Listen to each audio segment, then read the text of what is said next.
He was quite calm, and I was trying to stay calm for him.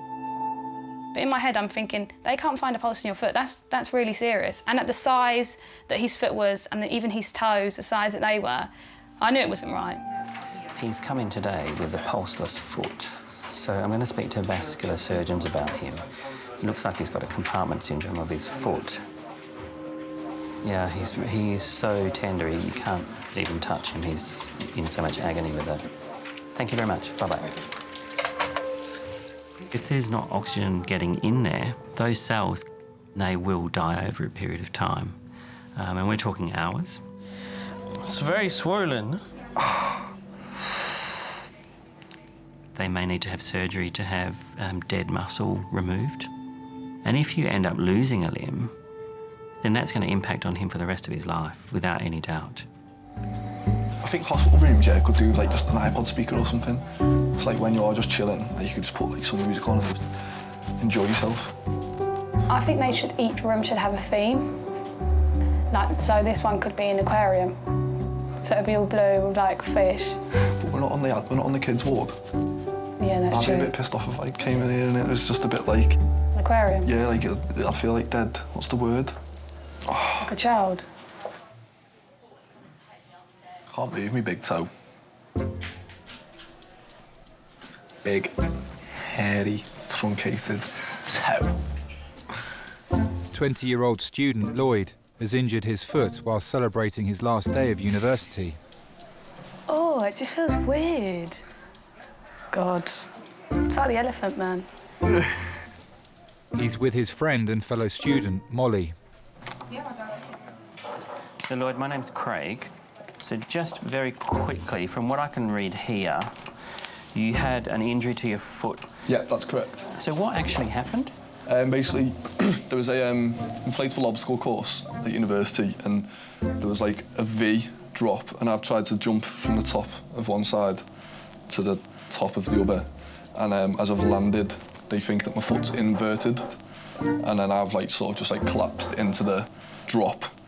I don't normally make a fuss, but I knew for the first time in my life that I needed an ambulance, so I was a bit concerned. Whereabouts are you getting most of your pain in your... It's on either side? It's like across the top. OK, so if I squeeze your toes, does that hurt? Just a little bit. Does this hurt? A little bit. That hurts more, and that hurts more, and that hurts. It's called the College Cup.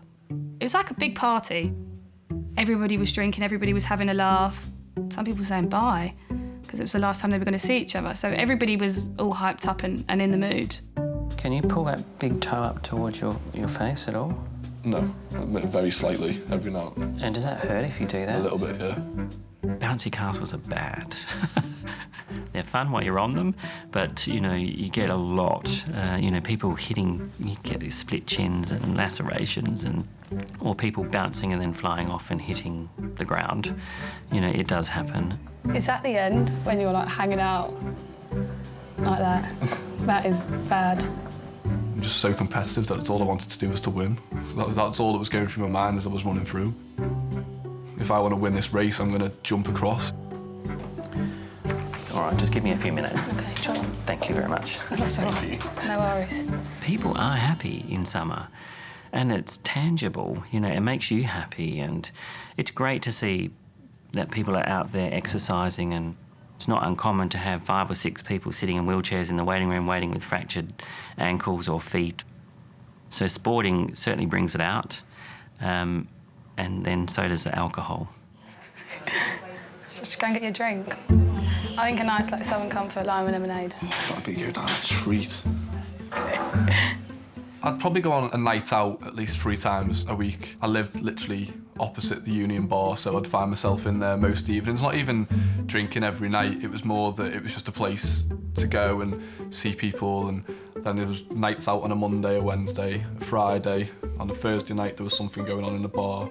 Tuesday night was college night, so every weeknight there was something for you to be doing and going out sort of thing, so yeah, it's definitely quite hectic. That's your foot, look. Don't let go. It's hard, you know. And then put that into. Oh, I love uni. I'm devastated it's finished.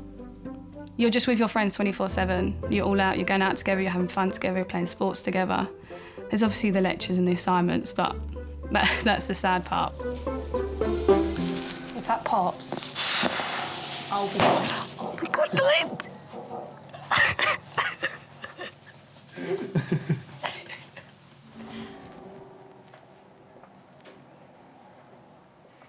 You know the bruising on the ankle, you know the back part, why does it seem to be like getting... I swear it wasn't that far up yesterday.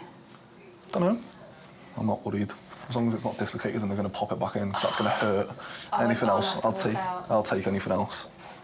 Have you ever dislocated anything? No, never. I'm going to speak to orthopaedics and the vascular team. Okay, and we'll start coming down. Yeah. Oh, it's really nasty. Very nasty injury. Imagine if after all this they're like, oh, nothing's wrong, you can go home now. Like after saying you need to see like all these people. Just two things. I'm just going to feel and just bend your knee for me. Does that hurt? Yeah, no, that does hurt a little bit more than the other side. Okay, just relax your legs down. And what I feel is just in your groin. I'm sorry, Yeah, just fine, here.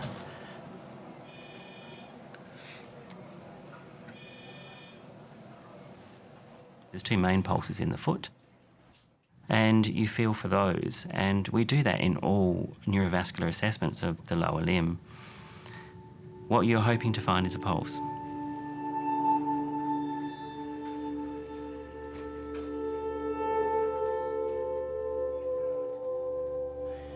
So this X-ray here of your ankle, it looks like you've got a break. This does not look right across here. The second thing is I'm concerned about the vascular supply to your foot. Yeah. I'm going to speak to the orthopaedic doctors first, which are the bone doctors. Just explain everything to them about your injury, bones, and the fact that, you know, we're struggling to sort of get a pulse down here. He was quite calm, and I was trying to stay calm for him. But in my head, I'm thinking, they can't find a pulse in your foot. That's really serious. And at the size that his foot was, and even his toes, the size that they were, I knew it wasn't right. He's come in today with a pulseless foot. So I'm going to speak to vascular surgeons about him. It looks like he's got a compartment syndrome of his foot. Yeah, he's so tender, you can't even touch him. He's in so much agony with it. Thank you very much. Bye-bye. If there's not oxygen getting in there, those cells, they will die over a period of time. And we're talking hours. It's very swollen. They may need to have surgery to have dead muscle removed. And if you end up losing a limb, then that's going to impact on him for the rest of his life, without any doubt. The concern we have is the amount of swelling that you've got in this foot. Yeah. That can affect the blood supply to the muscle. Yes, of course, okay. It could go either way. We could be talking about an operation tonight.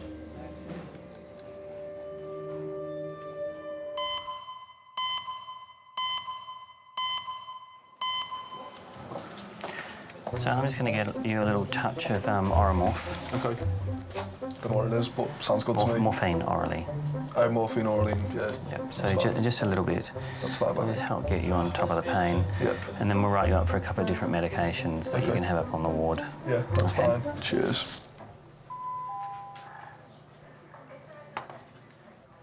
Right, Anyone's going to have an absolute fit. Yeah, they've got to... they're sending me for a CAT scan, CT scan or whatever tonight on the foot because they know that something's broken in there, but they can't see because of that much swelling. But they're having to keep me in overnight. She means the world to me. I mean, it's not obviously not just my mum, like my whole family. I reckon I'd just be nowhere without any of them. They think that the muscles have swelled up that much that I've potentially, that they potentially squoze them, the blood vessels, and cut the circulation off in my foot. So they think, oh my God.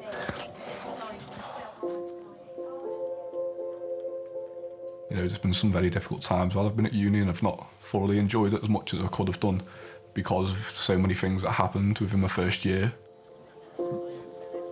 They might end up having to operate tonight and slit my foot open across the top so the muscles have got some room to move and that. So I'm just like genuinely now just a bit concerned with what the hell's going on.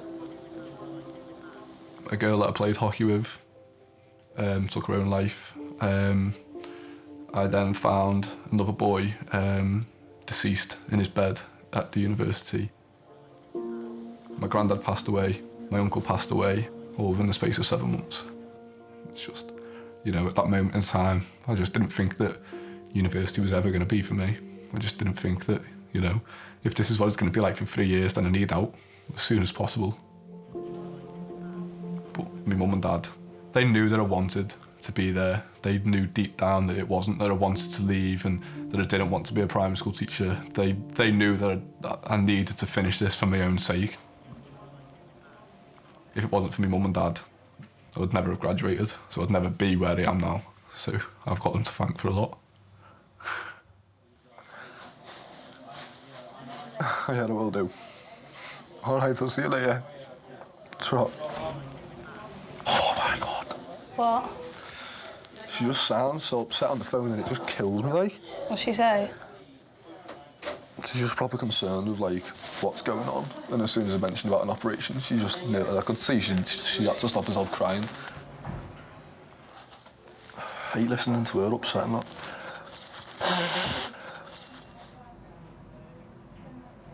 What do you think people would do nowadays without phones? I know, it is weird. Why am I getting, like, no internet in here at all? They're going to roll everything into one soon, though, won't they, I reckon?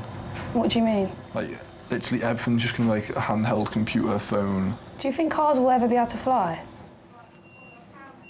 No. Do you not think? Nah. The reason I phoned Molly to ask me to take me up to A&E was because I knew that I was going to be spending a long time in there and I knew that we'd be able to talk for 5 hours. And she just happened to be the unfortunate one who had the car available at the time to take me to and from hospital. All right, nice to meet you. Yeah, thank you very much. Take care. All After right, see you yourself. later. Thank you. Nice to meet you. Bye-bye. Bye. You all right? Yeah, I'll be all right. We met through a mutual friend and we just seemed to get on and click really well. What if I wake up from the operation and they've chopped my toes off? Don't call me to pick you up. Call a cab. I wouldn't know what to do with myself. I'd just be like, sound. She's the mother of the group.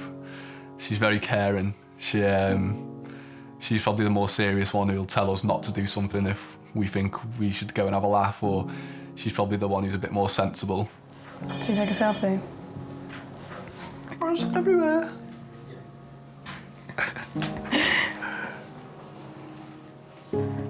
She looks after us all and she's very reliable. We're just good friends. You're going to get lunch on the way home, or just eat when you get in. You can't To be not fair, eat. when it gets too late, I don't get very hungry. I might just like... You can't not eat, Molly. You've not eaten again all afternoon. No, if I get Lloyd will now be moved to a ward whilst doctors decide whether he'll require surgery. spending every day with each other, you do get very close and we do get on and we do have a laugh. You feel like you could trust him, so he's a good person to have around. If he wasn't there, I don't know, it'd just be different, quiet.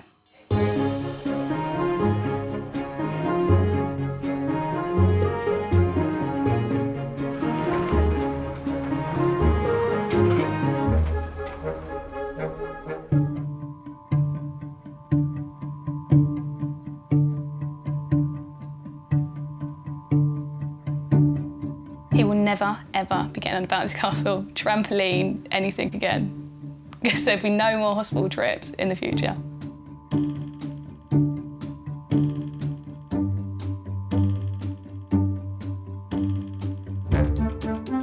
I want to be a head teacher within 10 years. I'm going to push myself to be, get up there. I'll go from primary school to head of maths within the school, onto senior leadership, and then I'm giving myself 10 years. That's my goal, is to be a head teacher within 10 years.